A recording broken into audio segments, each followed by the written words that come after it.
after a certain point of thinking about it too much, then it becomes like self-defeating. Because like, what's the I hesitate to even say the phrase because the well is so poisoned with certain figures of speech.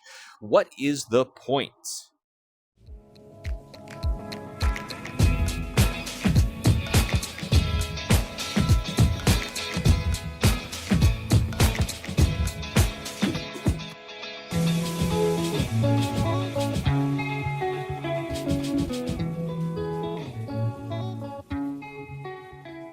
Okay, I'm doing a little bit different of a format for this vlog, blog, VR thing here. If you couldn't guess by my attire, yeah, the 4th of July is pretty soon. As of this recording, there's actually people shooting off fireworks outside in real life. So I thought that, yeah, this is kind of appropriate for that. It's an odd thing that I realize how jumpy I am at a lot of stuff. It's not very masculine to say that you're jumpy and that that you're not stalwart and just completely emotionless in all situations forever ad nauseum at a term. I don't know.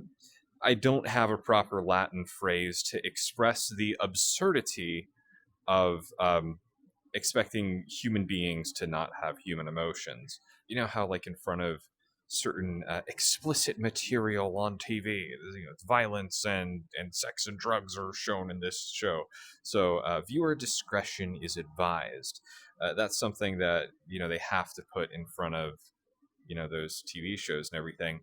But you should really think about like having discretion in your actions and the people that you associate with as well. So just another thing off the top of my head, as I was just talking to someone in sign language earlier about keeping a journal, keeping a diary, and the whole purpose of that is expression, to just get something out there.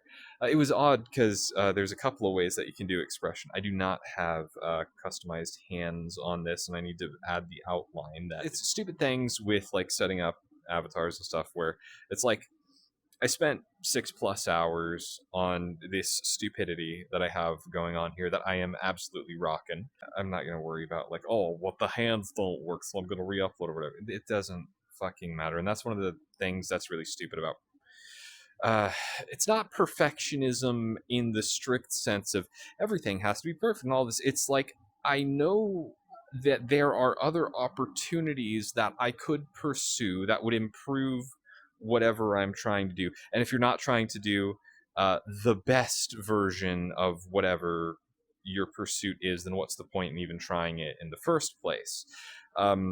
So there, I guess that is perfectionism in a certain sense, but it's how, well, it gets back to a big philosophical point of these two aspects of freedom versus limitation, where you can only get things done within certain limitations, which is why if you set goals, then they have to be smart goals. What is it?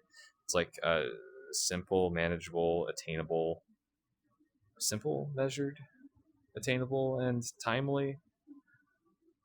Realistic and timely. I don't remember what the stupid acronyms were. It's setting realistic goals that are objective, so you have some way to reach those goals, and you have very like sensible milestones that you can really mark as oh well, this is what's going on here, and I know what the next step is, and then I'll make a new goal that's just another step beyond that.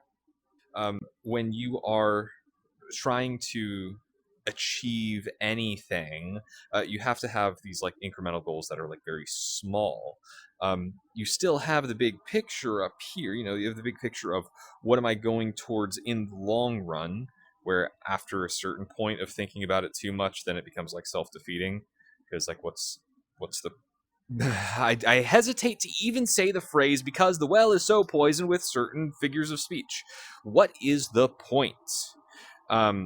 When you start questioning what's the point of doing this or what's the point of doing that, it can really destroy your motivation. But as I was saying in a previous vlog, that it's extremely natural to ask, why the heck am I doing this? What, especially when you're starting out something that's new, It's very difficult. Any kind of change is going to be difficult. It's going to be stressful. So you need to ask yourself, what's the point? What am I gaining from this versus, what am I losing? Are there other things that are more important to my life and the people around me that I should be pursuing instead of this? And so, like, kind of bringing it back full circle, spending another 4 hours dicking with avatars. And like, another thing is, like, for now the skin is sparkly, where I just wanted the shirt to be sparkly, but I had the meshes already joined, so that applying the material to the shirt would also apply the material to the skin. But it is much more prominent on the shirt because of the color contrast, and I don't really care if I'm like sparkly like a Twilight vampire right now. Like, you do have to look close to see it, and I mean, it's fine and it's silly, and it's one less material slot. I'm not worried about having absolutely everything optimized, but just knowing that it could be there. It's an important part of the process to not, in order to not worry about something, to say, this thing exists and it's okay that I'm not going to fuck with it. And that's why it's really important to have friends that you can just say random shit to. I don't know. Let's say that someone is an artist, and they, let's say, a music artist, where they've been working on a song for a long ass time. It's like, well, I want to add this mix in, and I need to change the tones here or whatever. A good friend would go, look, this is, especially if it is a good product, a good friend will tell you when it's enough. That's good enough. And, and I hate saying good enough, because the artistic side of me wants perfection, wants something that's profound, wants to make whatever the product is the best version of it possible. So maybe I should go into like an actual example for something that I do, because I write a lot, and not just for journaling, but I do write a lot of like long form philosophy. And that is still very important for expression, because there are certain kinds of expressions, certain kinds of discussions that you can't get across in a verbal format, but you can get across in a written format. Where, like, this is a really big thing that I've struggled with for a very long time, that a lot of really heavy ideas that are like really important about humanity and stuff. I'm talking about humanity and philosophy while wearing an anime hamburger girl t-shirt, so just lightening the mood with the attire here. But nevertheless, there's a lot of things that I would write about that it's like appropriate as a heavy topic to be written, to be consumed in the written format, where you're sitting down with the book and things are like quiet, and the person of their own volition chose time to sit in a chair with a book and read it, as opposed to in a conversation trying to bring up like really deep topics. Of course, you don't do that day to day. It's not appropriate to do that. But then that forces suppression of these sorts of discussions that people are. You're not interacting in a philosophy club or something. And then even if you went to something that's like a philosophy club or whatever, there's going to be cliquishness. There we go. That's a way of saying it. There's going to be a cliquishness that emerges from any group that you are just trying to join. And this is another thing that I've been talking about for a very long time that a lot of people overlook, especially if they already have it in their life, is community connections. So it's absolutely unnatural to not have a community to which you belong. It's unnatural in the sense of human beings for all of effing history have belonged to a tribe, belonged to a community, belonged to a, dare I say, nation.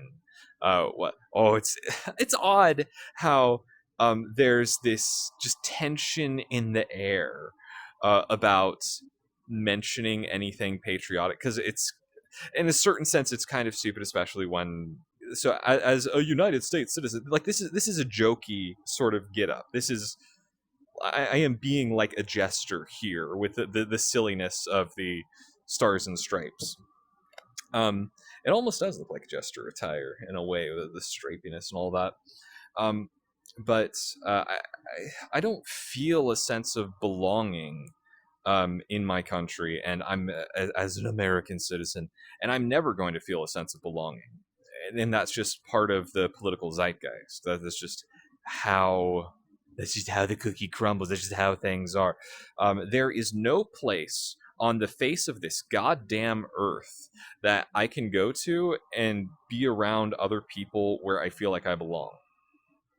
Um, that is a very hard thing to accept, but like on some level I understand it, and on some level I wouldn't say that I'm resigned to it. It's just being realistic about, in comparison to how people had strong community connections in the past, um that, especially with individualism and all of that, it's kind of dissolved away, and that's not very healthy. To go back to my previous point, I was trying to talk about expressing things, and this is another thing. Just to go a little meta for a second, is being able to verbalize stuff and have a stream of consciousness and still keep track of what you are trying to talk about is a very important mental exercise that you don't get outside of being able to just go on a rant.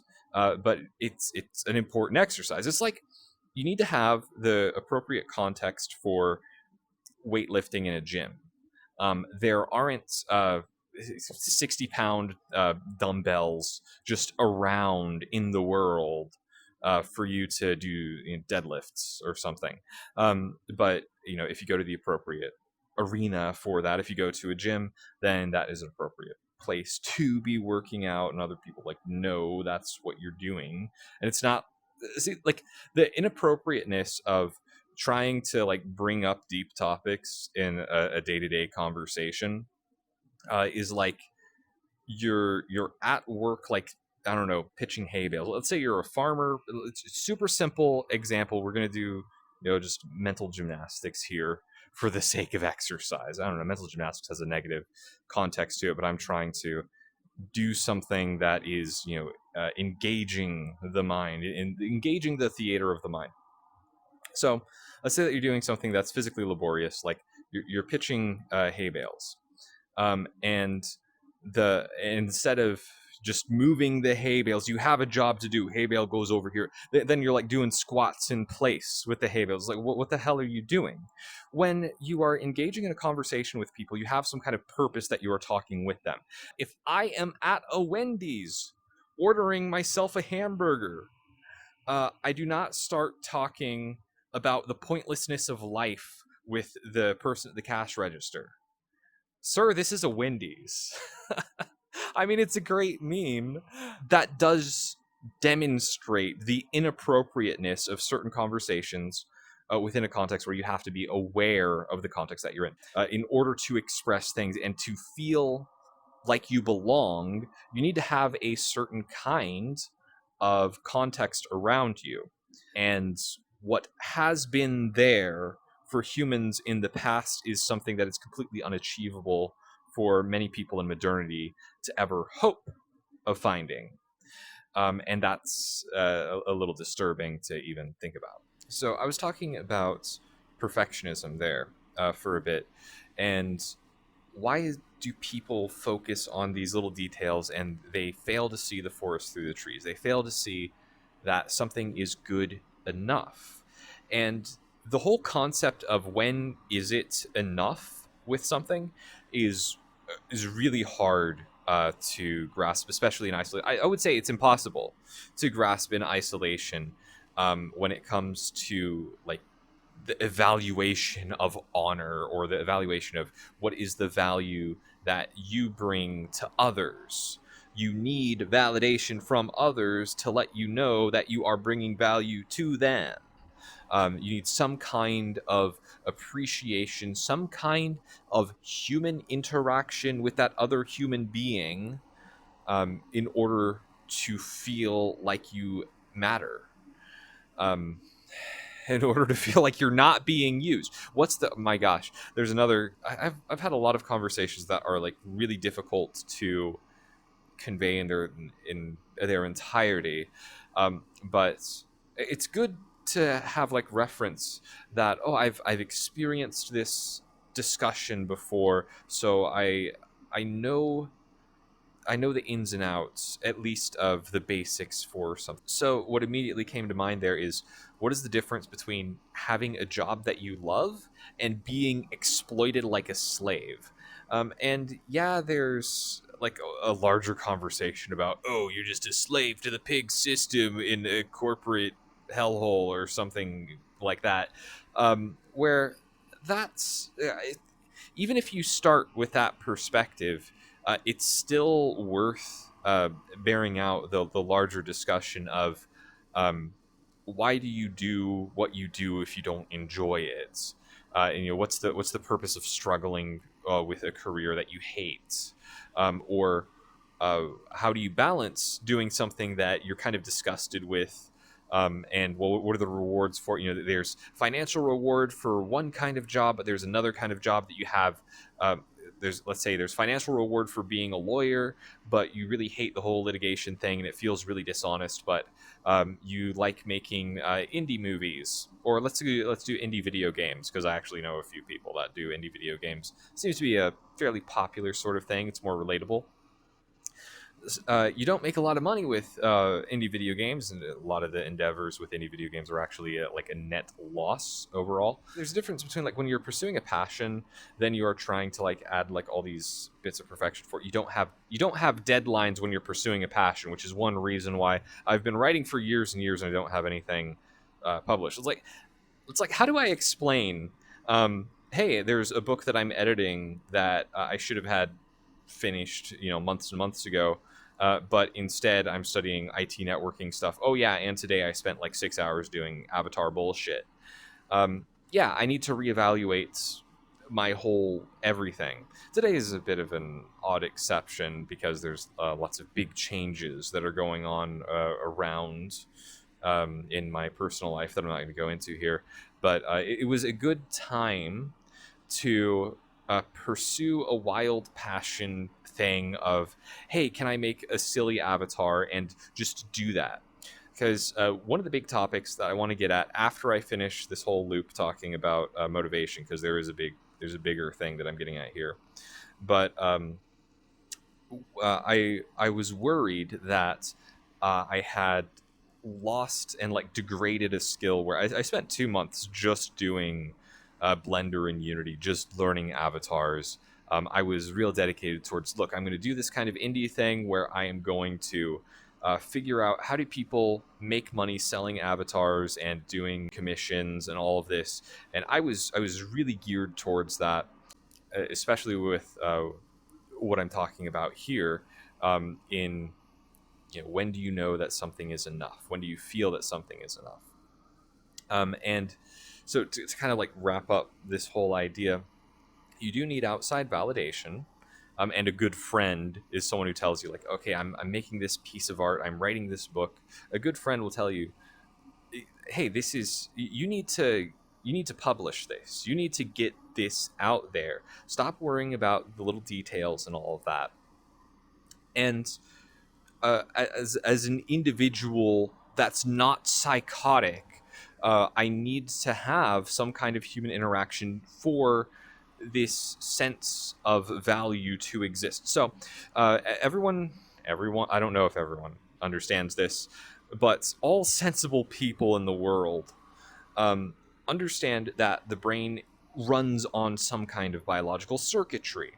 And it's very common to talk about the reward circuits in the brain, if you will follow my metaphor, if you will allow me to pursue this metaphor and also pursue a little bit of wordplay as well. Just play along. It's odd that I feel such anxiety that I have to give these odd caveats to what I'm saying, and that's just a testament to like how poorly people treat me in general conversations, that this would become such a problem in even expressing myself in private. It's a travesty. It's a reflection of the circumstances that I have been exposed to. The brain works on circuitry, and in order for the reward circuit to actually be completed, you need to have the social element in it. If I'm doing IT networking, if you think of something that's running through straight through bus topology, then you have a single wire that goes through a network and connects a whole bunch of stations around.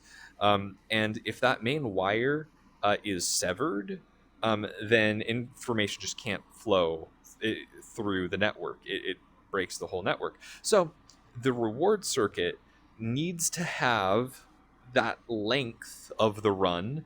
It needs to have that portion of social importance. Otherwise, you're missing something there. The circuit is not going to complete. You are not going to feel motivation if you do not have the social element integrated into the the reward, the whole feedback loop that occurs there. So like, how do people form behaviors and continue to engage in behaviors? You have behavioral feedback loops. I work out a lot. I regularly see progress with gaining muscle mass, and I feel more energetic. So and people look at me in a more respectable way. Uh, Women look at me like I'm a hot stud because I work out. There are going to be positive sources of feedback that that get you to continue doing the behavior. It's a different kind of difficulty when you're talking about addictive behaviors, where it's kind of like hijacking the reward loop in the brain. So broadly speaking, someone's circumstances make the individual vulnerable to some kind of addictive behavior, and a big part of that, and a big part of recovering from addiction is, would you imagine it, having social support networks? Even like, with recovering from alcoholism, having Alcoholics Anonymous, which like the whole philosophy thing, oh, you need to submit to a higher power, whatever, is there's a lot of like just BS in terms of the methodology of it, where the absolute benefit of Alcoholics Anonymous is having other people around whom uh, you can confide in, or people that you can trust. There's actually a lot of problems with like privately run groups that are not specifically organized by like mental health professionals that actually care about improving people and are employing proper methods to measure people's behavior and correct their behavior in a way. Because like with Alcoholics Anonymous, then if you hear a bunch of other people that are like making excuses and commiserating, you could be in a certain circumstance that like apologizes for and worsens the negative behavior in question. So there is an issue with recovery groups, that they have to be properly managed in a way such that it encourages people towards positive behavior. You cannot just have people saying, my life's fucked, shit's fucked up, and have no way forward. Otherwise, things are going to stay fucked. Imagine that. You need to have proactive solutions towards like, what can I do after this? Otherwise, people are going to stay stuck in the same place. But absolutely, uh, individuals get trapped in behavioral loops, and as you get older, it's harder to change these behavioral loops. I've been writing a lot about how there's very severe mismatches between human nature and how things play out in modernity, especially with relationships. Though that's something that's very hard for me to articulate just off the top of my head, and that's something that I was writing a lot about this week. That's another thing of like, how come your book isn't done yet when you've been editing it for so long? It's like, well, because I spent 6 hours writing about how religion is like instinctual for a lot of people and conflicts with curiosity of all things. A religious instinct where if you assume things like dogmatically, and you can really get behind dogmatic assumptions, that runs counter to curiosity. I noticed like as a pattern within my books, I always have a character that's curious, either a main character or supporting character. It's something that really helps to drive a plot, for one thing, but it's also it's one of the character types that I love writing about the most. You can probably hear like just how my tone of voice changes when I'm talking about curious characters. I am just fascinated. It's it's such a great time writing scenes with someone who's genuinely curious. And when you run in real life, when you run into someone who like genuinely has a desire to learn things, a desire to get into something, and feels like really passionate about it, that's a very inspiring thing. But there's other aspects of human nature that run counter to that. Curiosity is always going to be a minority, is another thing. There's always going to be very, very few people that are capable of like genuine, sincere curiosity, whereas there's always going to be many more people that are capable of dogmatic presumption. I was writing about that for like 6 hours, and that like took up a very substantial part of one day, where I should in one sense, the tyranny of the should comes knocking at my door yet again, where instead of having this thing, a very straightforward thing of I am just going to be editing my book, and anything I am going to dispose of any passions that come my way, and any insights that I want to explore I'm going to suppress yet further, instead of taking the proper time to pursue those ideas and let the muses take me where they will. So that's a big thing that I wanted to say about pursuing one's passion, is if you are genuinely pursuing passions, you're not going to get much done. You are going to, especially if you are genuinely creative, then you're going to be going all over the place because there's a passion here, there's something that feels very compelling over there, and you're going to drive here, you're going to drive there, where to like get things accomplished, to like get to continue on with editing a book, so that it's finished, you need to stay steadily focused on one thing, and you need to lock away that freedom of pursuing passions, pursuing anything, and then lock yourself into that obligation, limiting yourself. I don't think that's limit. I think limit's like that. Here I have the camera pointed towards me so I can see my avatar moving and everything, and limit or a certain amount is kind of like that. The hands aren't perfect. I do have like in the back of my mind, this is another thing where it's like, you know how a computer has like programs that run in the background, like if you have a web browser open and you have an antivirus software that's running, then the antivirus is running in the background to check to see if the site that you're visiting has a valid certificate on it, so it looks legit as opposed to being suspicious, where that's really hard to analyze manually if you don't know what you're looking for. I have like mental processes running in the background when I'm thinking about gesturing and sign language coming up at the same time. It's great to be able to just express whatever the hell comes to my mind, even if it is all over the place, and that is a sign that someone is genuinely being passionate, is kind of going all over the place, and you being okay with it. That's part of unstructured creativity. It does like jump around to things, and then whatever is substantial sticks. I don't know how to address the topic of ADD and ADHD as it pertains to like feeling passionate about stuff. If you're genuinely motivated about something, you are going to be excited, obviously, but there's a certain stigmatization against feeling too strongly towards something, feeling too passionate, to a degree where a lot of people are genuinely afraid of expressing any kind of passion whatsoever because it's easier to be sarcastic. Being sarcastic is safe. Absolutely. Default mode of communication for the internet is sarcasm.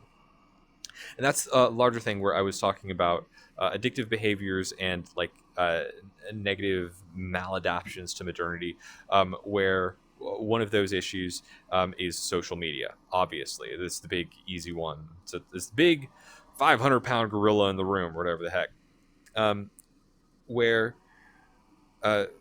we want to have social validation. That's the big thing that I'm talking about. There's a lot of like smaller details that you could go into about the psychology of social media, and dopamine hits coming from notifications, and how this creates a behavioral cycle where it is like Pavlovian conditioning to a degree, where it creates a feedback loop, and it's a simulated social feedback loop of attention, of validation, of feeling that what you are doing, how you're engaging with social media, is getting social approval, and it is absolutely insubstantial.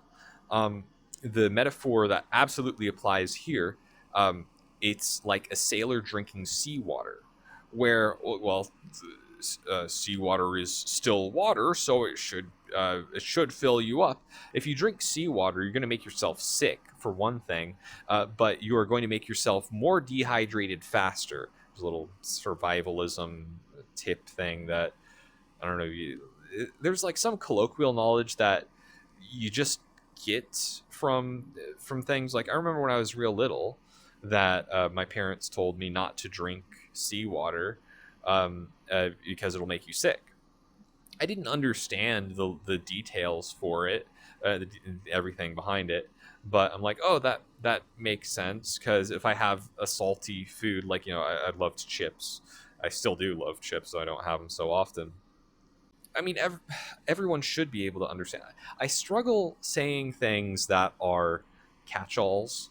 Like, everyone understands this, and if I say something like that, like, if you're on an internet forum discussion or whatever the heck, and you say something that's a catch-all, I forget. There's another phrase for it, of a generalization, where other people will do Naxal, like fucking clockwork. Oh, well, but not everyone is like that. Well, I'm sure that there's some situation where if you go to this one place where there's this certain bay that has like pure water in it that you could drink, that is technically seawater, whereas I'm not talking about that. Okay, people people should understand the metaphor of a sailor dying of thirst, drinking seawater, and just hastening his own death. As counterintuitive as it seems, the way to prolong his chance of actually surviving is to just the uh, endure the dehydration that's going on. I almost said starvation, but endure this terrible state of dehydration, even though he is surrounded by an ocean. Um, that's kind of the situation that we're in with social media, and that's why I don't engage with social media except professionally, where I'm trying to build up a social network for people that give me feedback on writing and editing.